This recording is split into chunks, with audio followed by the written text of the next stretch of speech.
Acik nama apa? Acik Kamarul ya? Alamak, Cik. Susah je. Alamak.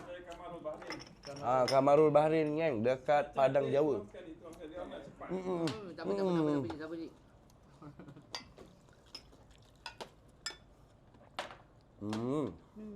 Jamah. Sampai posisian. Semalam nampak makan dekat mana ya? Live Pak Mak Western. Mak Western. Acik tengok ya, Cik. Yang ambil gambar tu kan? Satu family yang ambil gambar tu. Alamak. Makan apa tu? Alamak. Lamb. Tomahawk. Tu.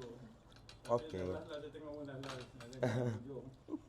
Semalam tu diajak singgah dekat First beli baju yang Azri tu. Joy. Lepas tu pergi kat Kida Crib. Lepas tu Pak Mak Western. Terus singgah